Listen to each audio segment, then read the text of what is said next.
Welcome to an episode of TMC 4GWE. We are talking with our pal Richard Jimmerson, the CIO of ARIN, and normally I'd say the sky is falling, but in truth what's happening is the internet's getting natted. You've got a big policy discussion going on today, not here in Chicago at Supercom, but where is it, in Washington or up in Michigan with... It's in Dearborn, Michigan today. Okay. Where our pals from Merit are and all that other history of the internet for those who know anything about the history of the internet. Absolutely. Actually, we're doing our meeting in conjunction with the NANOG event put on by Merit this week. So tell me how bad the situation is. When do we lose numbers? When does IPv4 get totally depleted? Well, right now we're looking at about 2 years. We're going to deplete in full the IPv4 resource worldwide.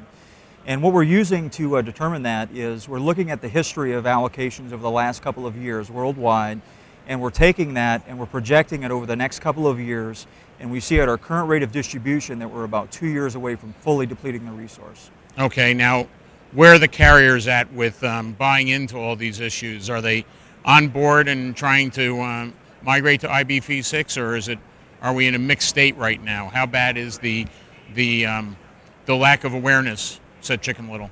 Actually, the carriers are doing a pretty good job of taking this seriously and moving towards IPv6 adoption, but they're also doing other things like looking at carrier-grade NAT and looking at ways to over-provision the IPv4 address space that they already have.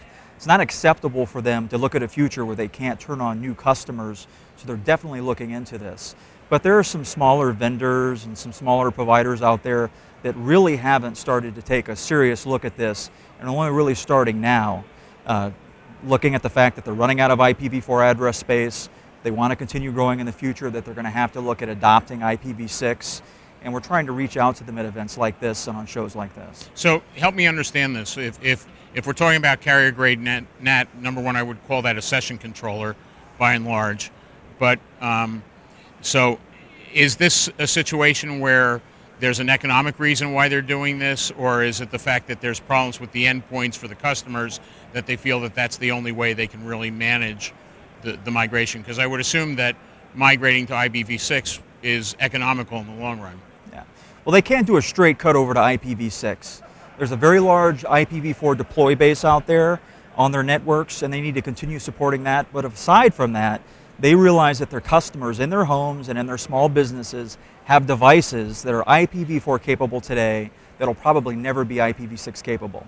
Old game systems, old DVRs, devices like that that do have an IPv4 stack, but it's not realistic to go ask their customers to actually buy all new equipment so that it can work over their new V6 network that they've installed. So are we somewhat experiencing a similar situation to what happened with HDTV and that cutover? Are we, in effect, we might need to have boxes out there that are edge boxes for customers to have the benefit of having an IPv6, or is this going to be something where the carrier can do it all internal to themselves? The carrier is going to try to manage it all themselves for the customer, so they realize the customer's got IPv4 enabled devices, and they're going to have to continue supporting those going forward. So they're going to give IPv4 support in the foreseeable future. They don't look at ending that, but they're going to use carrier-grade NAT to over-provision the V4 that they already have. And they're also going to deploy IPv6 to their customers. And in cases where they have to do pure installations of V6, they're going to provide protocol translation services for their new customers so they can continue to see the classic IPv4 internet. As an end user and as a small business, you're really relying on your internet service provider to make sure that the transition works for you and that it's seamless, that you can still see the full internet and the full internet can see you. But there's a lot of work to be done to get there. So what does ARIN expect? What are you looking for people to do now? What's the driver? What's the call to action? Well, really what we want people to do when it comes to their websites and their mail servers and their other communication servers is to dual stack those devices. You want to maintain IPv4 on those devices because the IPv4 network's not going away. But we want them to add IPv6 so that as new clients come up on the internet, V6 enabled, they can natively reach those devices and communicate with them. And how long before we start seeing some degradation issues where an IPv6 network is no longer talking to the IPv4 network, and we come into those kind of problems? That's a long way off. You're going to Okay. have providers and application service providers and vendors that support V4 and V6 for a very long time. It's probably going to be 10 years or more. V4 is not going to go away. The time when you come to a point where people are deploying new services or new products only on IPv6 is not near term. That's a long ways away. So if they want more information or if they want to get in contact with ARIN, how would they do that? Well, they can contact us on our website at www.arin.net. They can reach out to us there. Also, they can find contact information over the phone. We have a lot of education resources available as well.